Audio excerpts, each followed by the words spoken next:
Hey, YouTube. So I get this from time to time. Hey, you preppers are paranoid. Go back into the cave that you crawled out of or something like that. And I don't think that most preppers are paranoid. There are some that really are. Some of the people that I've met really do have personal, issues. They have some mental issues. But I'd say like maybe 90 to 95% of the people I meet that are into preparedness are very level-headed, just normal people that are just a bit more, if not a lot more, aware of what's going on in the world than others. And that's what's really going on. It's a level of awareness. And so in this video, I just want to give you some examples and of why some of us prepare, okay? And I just kind of want to use it in the context, though,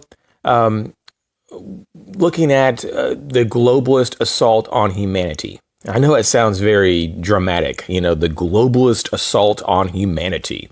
But this is a very, very simple, basic outline of what I mean by that, what I'm going to be talking about here today. And so I have some categories. In fact, I have 5 categories of discussion. Now, I'm not so sure how long this video is going to be. It's probably going to be very, very long. If it gets too ridiculous, I might break this up into a couple videos. We'll just see. But I'm just going to jump into it. So the first category is, and I'm saying all this because there are many examples of not just suspicious types of things going on, but just very outward things that you can see and experience yourself that's going on. And so these are not conspiracies in the sense that, they're just tinfoil hat conspiracy theories. No, they're real conspiracies. And so that's the real troubling part about this, because you see various things of control, various people in power and controlling through various means how things turn out just in everyday life.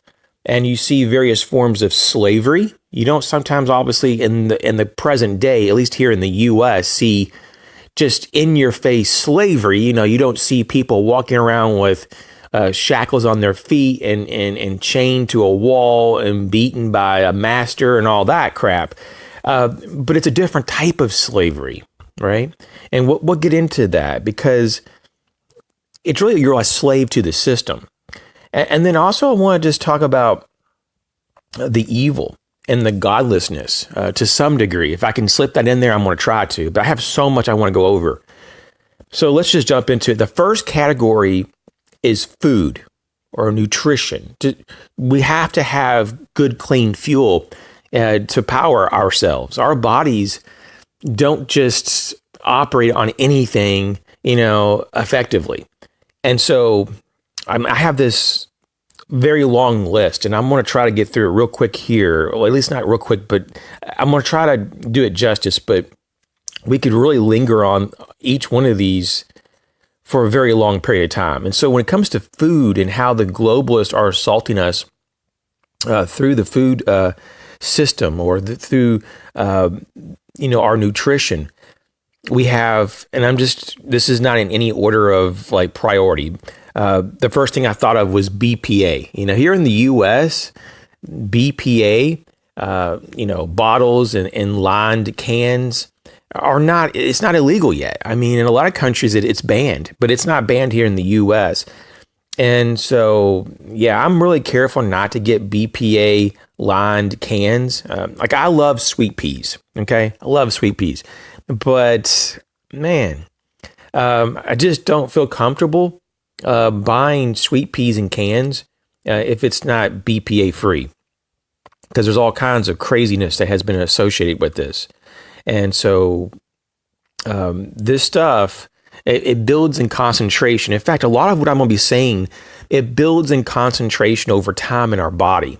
It could be it gets stored into our blood vessels, or it can get stored in our fat or in tissue. It gets stored in the brain. There's all kinds of ways that our body tucks away toxins to keep it out of the blood or keep it from interfering with essential functioning. And so this stuff builds and you to a point that you start having a problem, until like cancer starts or things like that. The next thing when it comes to food, GMOs, genetically modified organisms. Here in the U.S., it's been deemed safe. I mean, go figure, right? And once again, in many other parts of the world that have common sense when it comes to food safety, this stuff is banned. And what's so amazing is that there are so many lies about the GMOs. I mean, they're touted in movies and mainstream media. I mean, I can't even get almost any truth, from the mainstream system when it comes to this. And you have to dig yourself to find the truth. And what you see is that GMO plants, genetically modified plants, they typically have a lot lower nutritional value than like open pollinating, like heirloom, seeded plants. So you get a lot less nutrition with GMOs. And what we've also found is that the food production is lower. A lot lower, in fact. In fact, over time, it just seems like it gets lower and lower. And so there's all this, like these myths that, the GMO plants, they produce more food than the non-GMOs. And they have even more nutrition. That's all bunk. And what's even crazier is that a lot of these GMOs, these plants, are modified so that it can work hand in hand with glyphosate. And in fact, some of these GMOs, they already have a pesticide built in genetically, which is something that we're always, we should be concerned about, right? Because we're digesting and ingesting, we're taking these in our bodies, and what we eat becomes ourself. So why would you want to digest and eat pesticides? So the glyphosate has been getting some news lately. I mean, finally, after all these years, but this is a poison through and through. Literally, it's a poison. That's why they use it to, keep various plants and stuff, bugs and stuff. But there's been all kinds of like resistance, bug resistancy over the years that has developed. But this glyphosate, man, is so highly connected to cancer. It's wild that it's still legal. And I'm not just saying that. There's like a ton of information out there about glyphosate. And there's like court cases that people have won that have gotten cancer and died from glyphosate. So I'm just saying, it's out there. Just look for it. So we talked about the depleted minerals in the food, but what about the soil too? Yes. And that's what we're seeing as well, is that all this concentration of farming and agriculture has depleted the minerals, man, like you wouldn't believe, out of the ground. And so it's not only that the plants, especially if they're GMO, are not going to absorb very much, but sometimes the plants don't even have much to of an option to absorb. There's just nothing there to absorb. So this is the real big problem, that there's a lot of nutrient deficiencies going on in the general population through and through. And that's why it's really important to know where your food comes from and get it from sources that are very responsible about soil management, and also to supplement. Anymore, you pretty much really have to, unless you know for a fact, unless you get your food analyzed and know what it really contains, nutrient wise, then you won't know what's in it.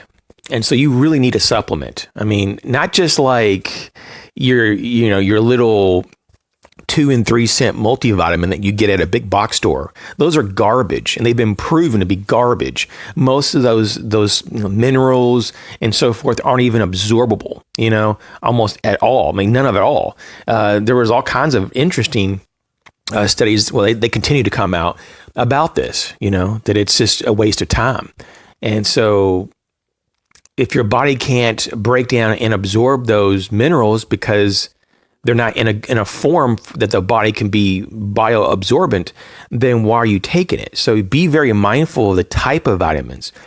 If your vitamins cost a penny or two each, then they're probably garbage, because you're not going to get nothing for a penny or two.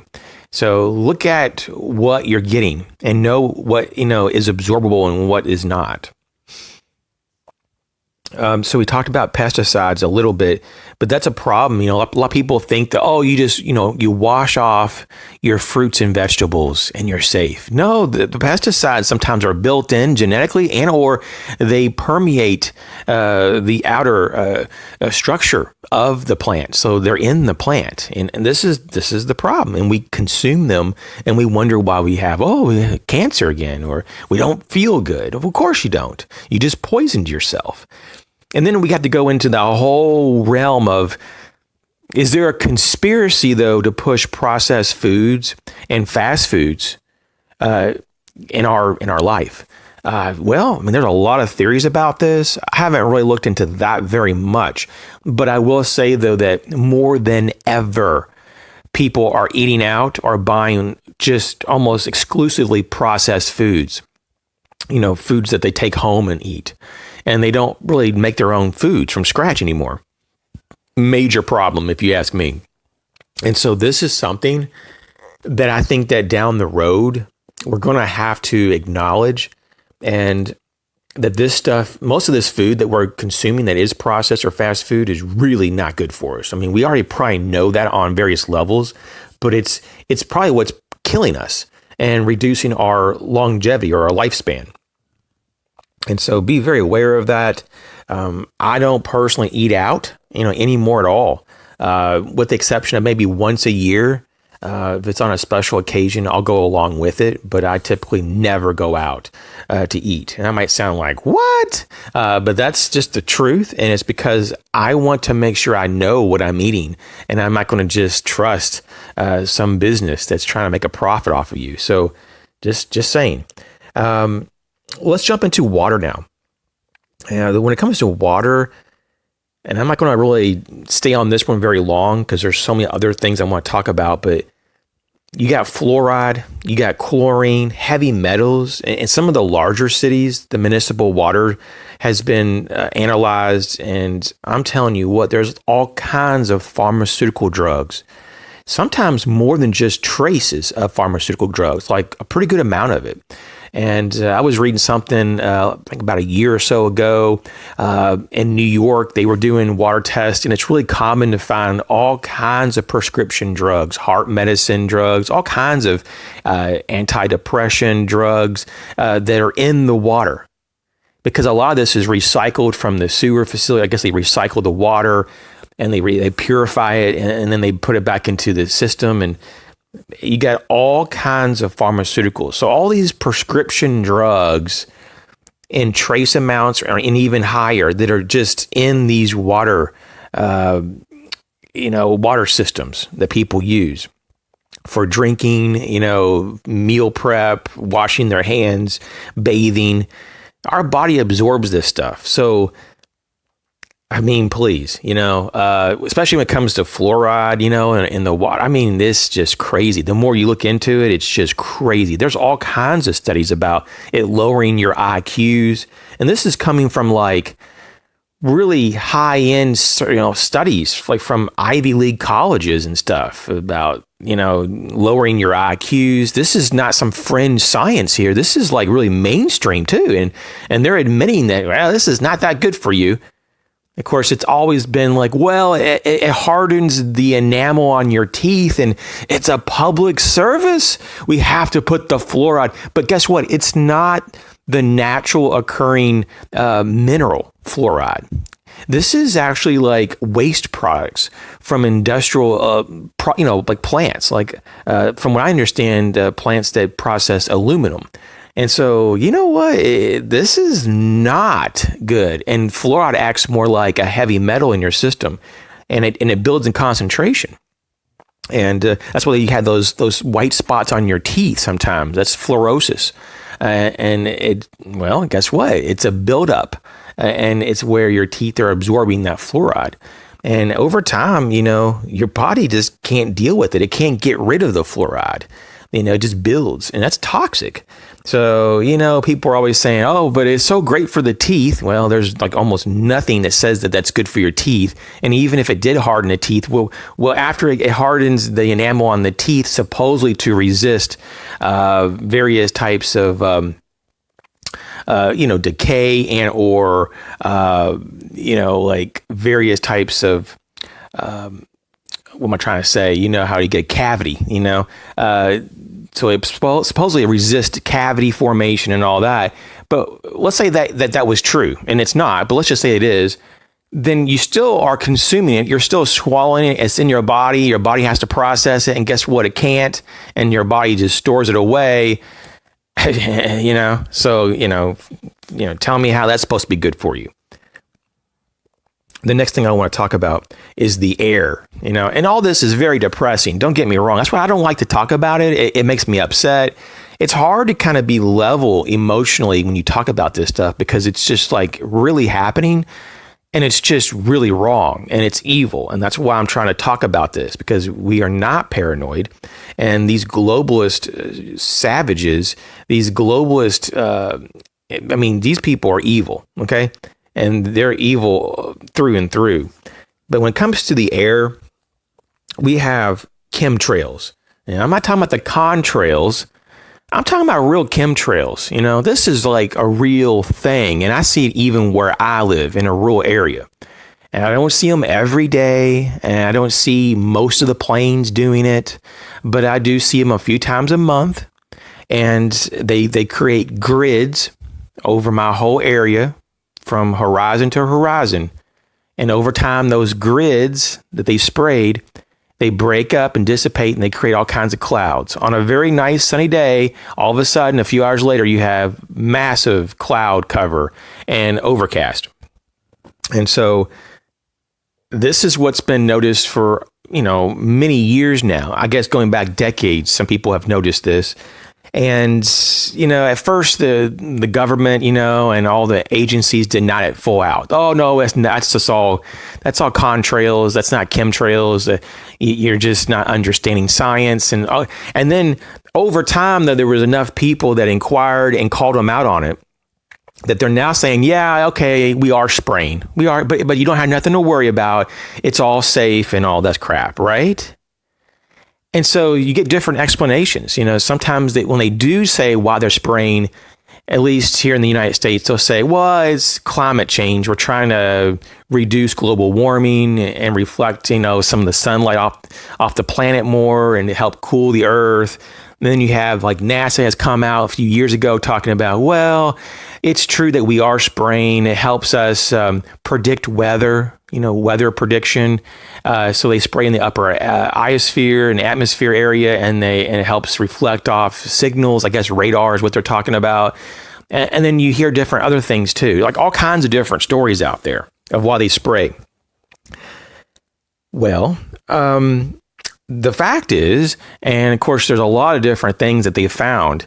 But the most consistent elements that have been found when they do air samples and ground samples after spraying are these elements: barium, cadmium, nickel, and aluminum. Aluminum was like by far the top. I mean, it's been found almost everywhere in all these sprayings. That's the most common.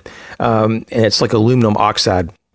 You also find titanium oxide, mold spores, also yellow fungal myotoxins, and also even radioactive thorium. I could even make this up.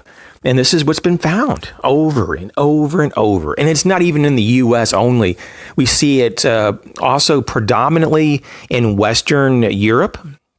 We see it all through various parts of Asia, with the exception of China, though. China, it seems like they're not part of all this. I wonder why, because maybe they have something to do with it. I don't know.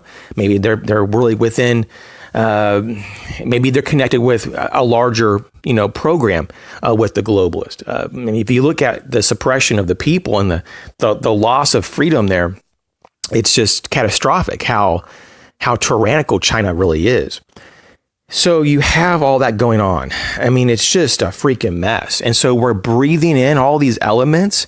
We are, affected by that because it also gets into our soil and our plants absorb it. I mean, and it kills all kinds of, plants and trees as well. So, I mean, what's all that about? What's all that about? And this is becoming so mainstream that it's just kind of commonly talked about now, even in mainstream news articles. I'm seeing it pop up all throughout the Union here, the United States. And so you can't just say, oh, that's all just bull crap and conspiracy theorists and there's something wrong with you. You're just paranoid. No, I think that, you actually have to be a very closed-minded person and very mentally slow individual not to even pick up on this by now. The next thing I want to talk about is medicine. And there is so much almost on a daily basis now that, you can't take that. Don't take that medicine because it's just got linked to cancer, or man, there's all these people had side effects, or these people died because they took this. I'm telling you what, medicine in the modern day is super scary. It's like, wow. That's why it's good to kind of maintain your health and not get sick, because you get into the system before you know it, you're on 10 different medicines. One medicine that gives you side effects, so you have to get another medicine to counter to the first medicine, and then that second medicine also has a side effect, so you got to get a third medicine, and it keeps going on. It's a nightmare. And you wonder why people never get better. So when it comes to medicine, I just want to start out with vaccines, and this is not controversial at all. It's not controversial at all when you look at the real facts. Vaccines, just like other things, like in our food, has a lot of aluminum. And a lot of this stuff is used, they call it as a preservative, right? So they have aluminum, mercury, and other heavy metals. There's so many things, depending on which vaccine you're talking about, there's all kinds of threats to the body, things that should not be put into the body, like right into the blood. That's not smart. But people are like, no, that's what science says to do. You need to do it. I mean, just look at even mainstream studies say that, yeah, your immune system is heavily compromised after you take the flu shot for the first 3 to 6 months, because your body is just really having to come back after trying to create those antibodies, if it even does that. Of course, the last flu season, they admitted that it was like, 28% or something, 28, 29% was their effective rate, is what they estimated that it effectively helped people prevent it. But I know so many people that have gotten over the years the flu shot, and boom, a few weeks later, they got the flu. And I know so many more people that just take care of themselves and they don't get the flu shot and they don't get the flu. And if you look at like the real research, you'll see that most of the time for most people that when they get the flu, they're also vitamin D deficient. Oh, go figure. So really, your immune system is compromised from being deficient, or having a deficiency. And then the side effect is that you're more apt to catch the flu. So make sure during the winter season, when you're all bundled up and you're not getting a lot of sunlight to get your vitamin D, to take some to supplement with vitamin D and K2. And there's a lot more to that, but I have videos on that if you're interested. Okay, so I also want to talk about addictions under the medical title here. Addictions from all kind of pain medicines. This is like epidemic level right now in my area and all across the country, and from what I hear in a lot of so-called first world developed countries. Yeah, I mean, I like the whole concept of relieving suffering and pain in people, but man, this stuff was really not designed to wean off very easy at all. It's almost like this stuff was made to create an addiction and to destabilize society. But there's a lot of people that have lifelong addictions because they were injured at work, and so they were put on these pain medicines while they were healing, or they had a real, substantial surgery, but they could never get off the pain medicine. And even just recently, they're pulling all kind of heartburn medicine and things because it's been linked very strongly to cancer. I mean, just look at the news sometimes. As much as the mainstream news is manipulated and stuff, you can still see here and there, it still pops up all these red flags that modern medicine, at least here in the U.S., is really, really gone backwards. It's just not for me. I don't trust it. I'm outside of like having to go to like get a cast. I mean, if I broke my arm, I would go to, get a cast put on in mainstream medicine. But otherwise, they are very slow to really get down to what is going on. And they're really quick to give you antibiotics and really quick to give you like really strong pain medicine or antidepressants without almost any regard to what's going to happen to you, any kind of side effect. And I also want to put in there that there's such a large level of ignorance. The last few times I went to the doctor, they don't know, and they'll even tell you, oh, we don't have any training on nutrition. Like they have such a level of ignorance when it comes to nutrient deficiencies. And I do believe personally that a lot of our problems, a lot of our illnesses are due because of deficiencies, among other things as well, but a lot of it is just nutritional issues. And the healthcare system here in the U.S. has gotten so out of whack, so expensive, and so unreliable.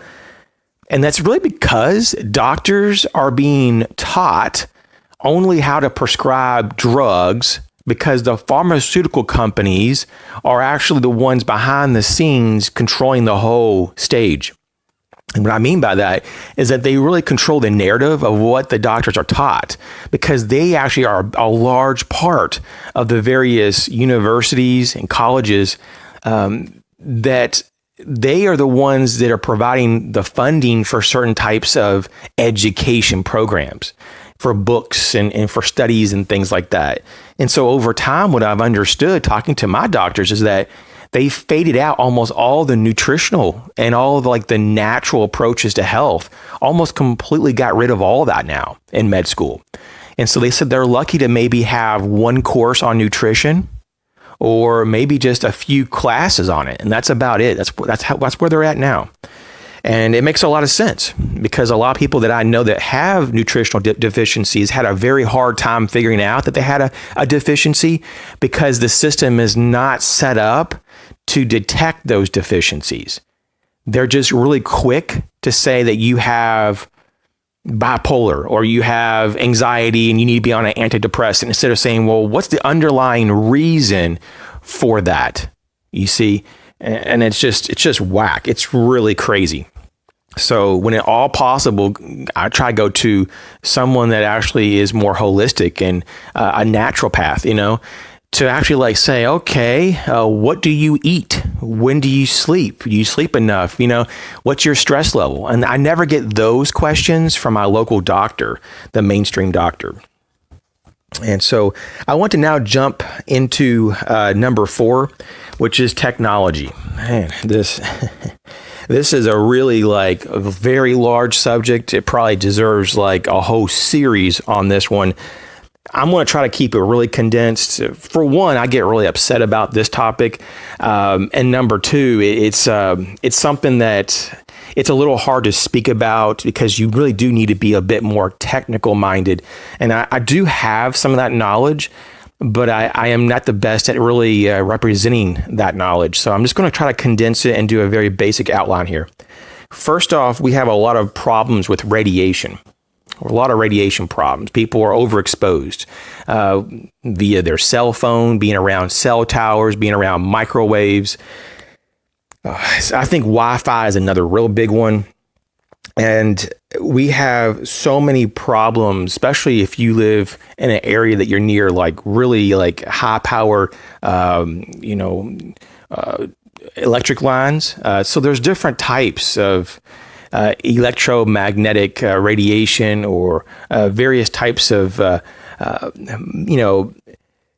fields, magnetic fields that you're exposed to. And if you're in those fields that are too high for humans over time, bad things happen like cancer, or you start having vertigo, or you feel like your heart flutters, or you feel really anxious. A lot of this is just because you're overexposed. You have too much radiation. And the problem is that a lot of people are not even considering that as a possibility of why they're not feeling well. So it's so common now to have a cell phone, and it's so common to use it so much. But, like one of the most common side effects of using a cell phone is vertigo, headaches, even migraines. and vision problems, from looking at a little screen all day, and having twitches, muscle twitches, all kinds of weird things. But this is what really goes on. And when you consider how many people have Wi-Fi, and when you consider how many people don't turn it off during the night when they sleep, you have so many people, millions and millions of people, probably tens of millions, if not hundreds of millions, possibly. I don't know what the stats are on Wi-Fi, how many people have it, but there's a lot of people who do. I know like half the people I know have it. And I always tell them, at least, if you don't, I always push and promote, get rid of Wi-Fi. But if you can't or don't want to, at least turn it off at night, because that's when your body rebuilds and tries to, take care of itself, from the day, because you break down the body during the day and you rebuild yourself at night. It's part of your restorative process, right? Sleep. So, there is some evidence that sleep also helps to form long-term memories and things. There's all kinds of theories about that, some of which have a lot of really good backing. But in terms of just the body alone needs time to repair itself. And, if you got a cut, at night, it really works hard to heal. Or if you like had a very busy day and you were very physical, and that's when your muscles try to rebuild, right? So when you're being bombarded by radiation from your Wi-Fi or cell phone at night, or if you live real close to a cell tower or whatever, that really interferes with your body's ability to kind of catch up and recover from the day that you just had. And if you have enough days that you don't recover from, guess what happens? You get sick, you have cancer, you have all kinds of problems. So I don't know if I did justice to that one, but I'm going to have to stop there because I need to go to number 5 because the video is getting pretty long. We're at like 32 minutes almost now. So number 5, and the final thing I want to say here, and by no means are there just 5 categories. I just kind of summarize it that way just because it's easier, just to kind of approach this subject. A true outline would probably have many more, topic labels. But number 5 would be politics, religion, entertainment. And I'm not against religion. I'm just saying that they use religion. The globalists use religion. You can just look at the Pope, for example, and see his garbage and his propaganda for climate change and all this hoax. But so politics, religion, entertainment that we have, the mainstream media, the propaganda machine, the constant fear, the constant race baiting between 2 different sides or 3 sides, depending on, it just seems like there's all kinds of bias, in our people that supposedly represent us and tell us our news. And all this unscientific stuff that we see every day, all these, they try to make it look like scientific theories or that it's real science, but it's all conjecture, right? And it's like politics in science is what it kind of feels like to me. And so what is all this? Why do we have all this going on?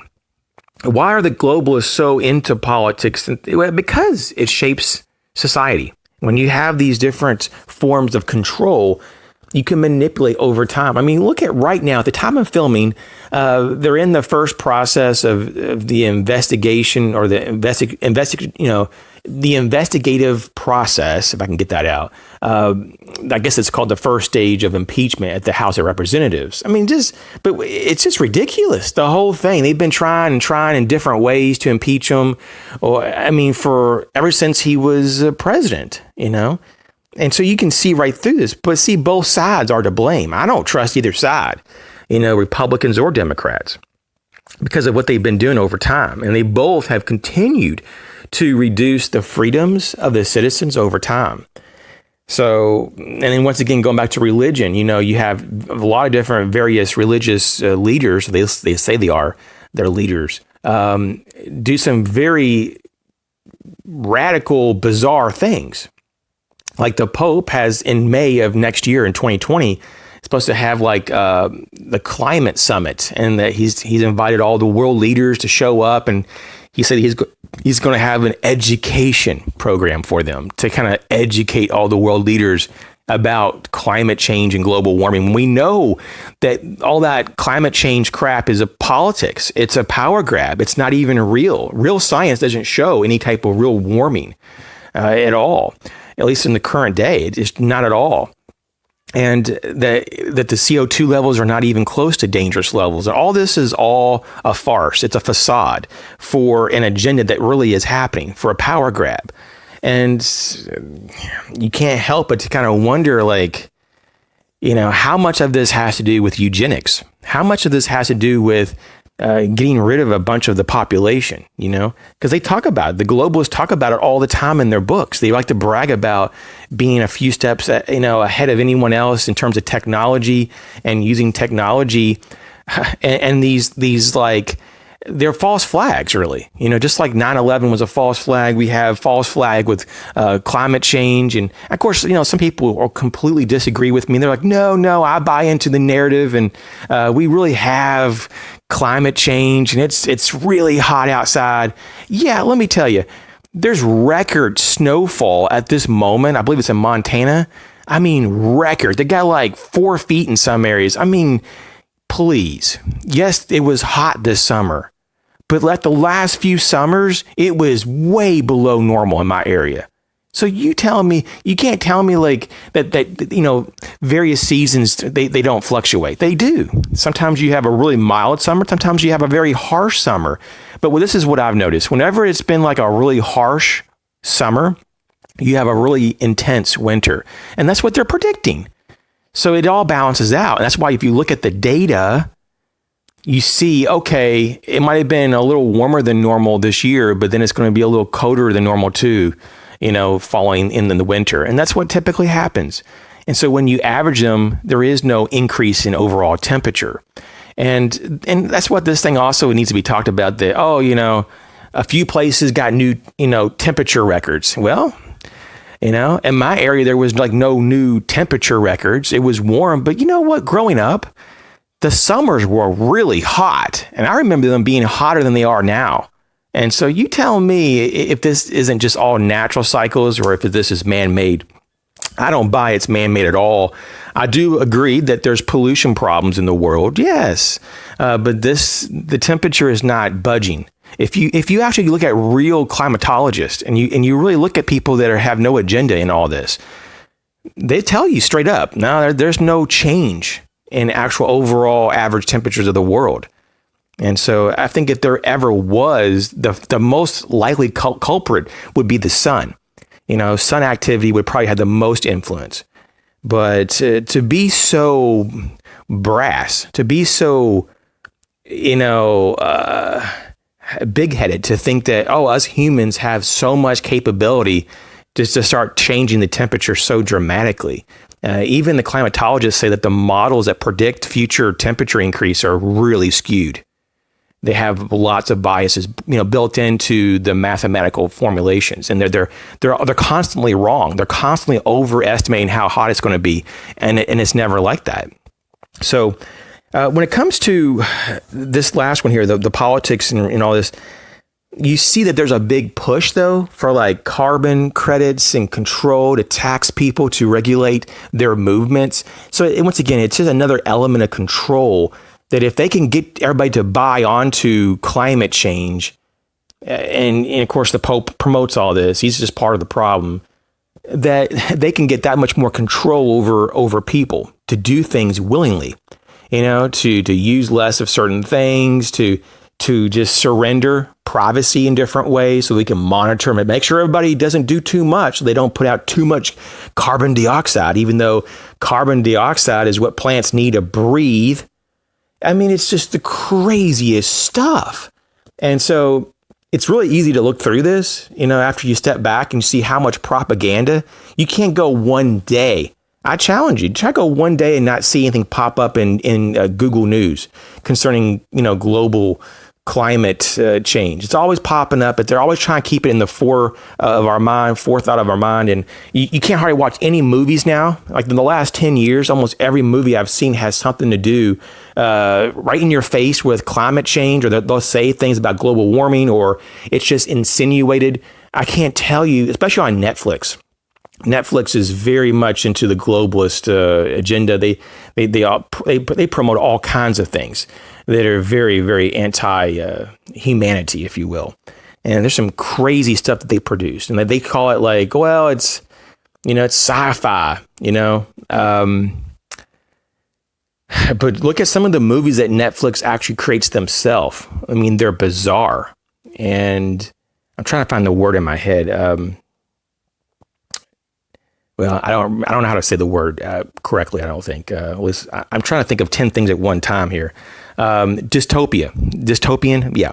But they have a few videos that have come out in the last few years on Netflix, like this futuristic dystopian world, of this and that, and there's some of the movies that they talk about having one child, laws like China had. I think they still have in some areas. I'm not for sure, but all kinds of crazy videos, as if they're trying to give us a little glimpse of what they want or what they're going to try to achieve in the near future.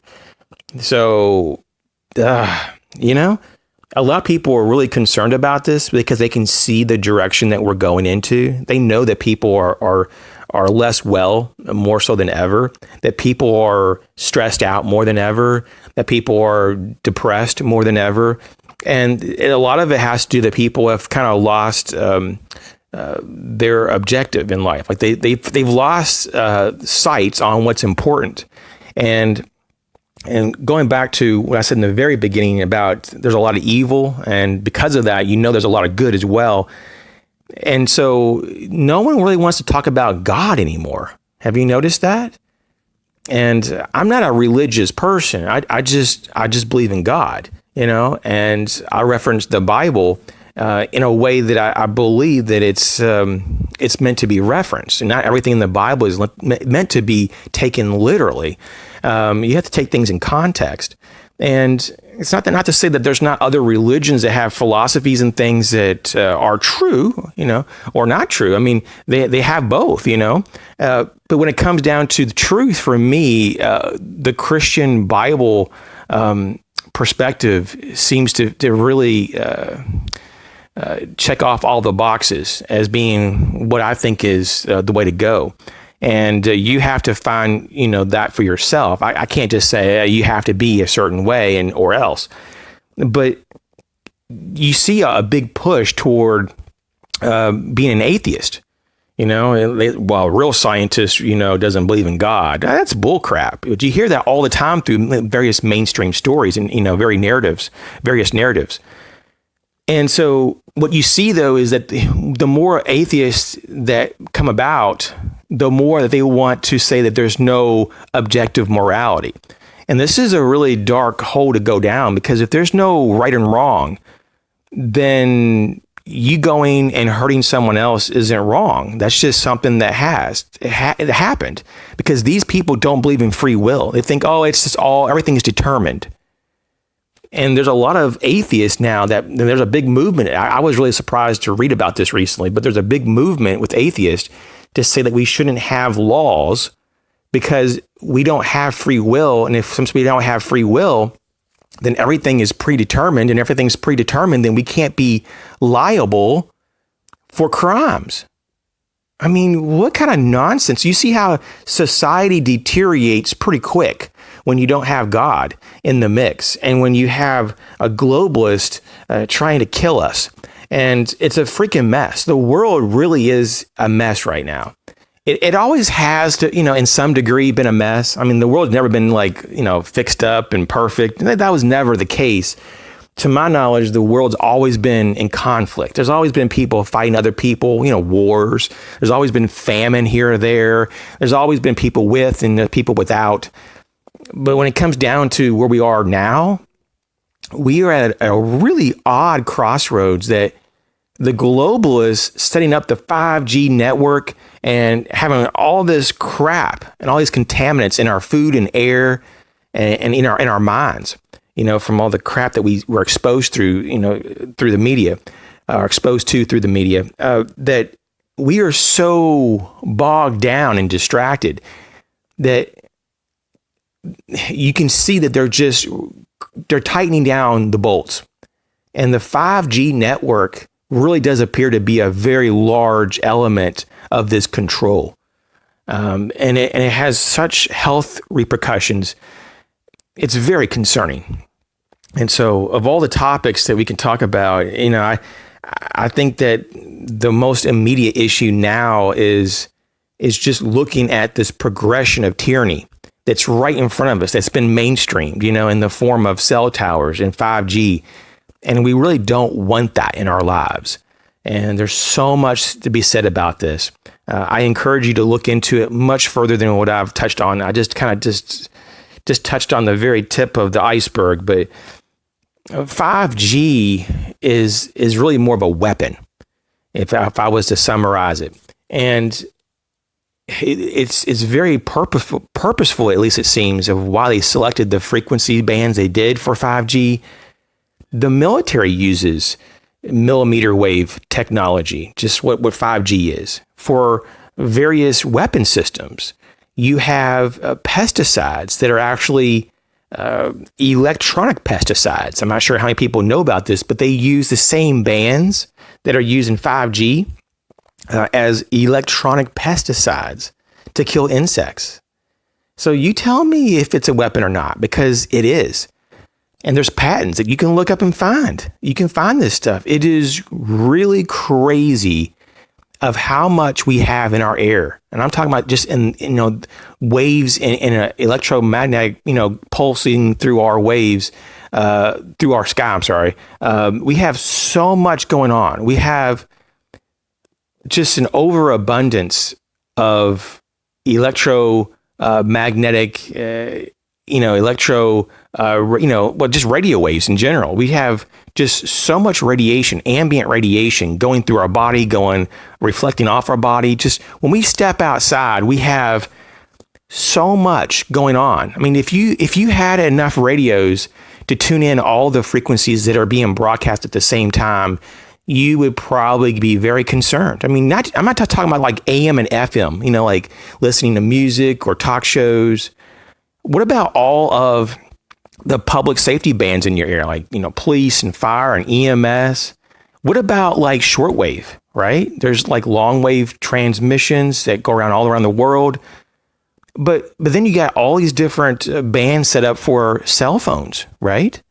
And routers and Wi-Fi. And even if you get rid of your Wi-Fi, you might still be exposed because your neighbor is close enough and maybe that can penetrate through your windows and walls. So you really need to get an EMF meter. If I'm just going to be blunt about it, you have to have a way to test how safe are you? What is your environment really is set up to be? What is it really? And it's crazy world that we live in, that we need an EMF meter to know how our environment is. But you might also have some type of electronic that's in your bedroom that is constantly broadcasting. I know of someone that has one of the newer printers that uses Wi-Fi, and even though they never even use that feature because they don't have Wi-Fi, that thing was constantly pulsing a Wi-Fi signal and exposing them to Wi-Fi. So, you have to know that though. And so having a meter can really help you. But I think that's going to be long enough for today. I'm sure probably 99% of people checked out by now. So thank you for the 1% that stayed. I'll catch you later.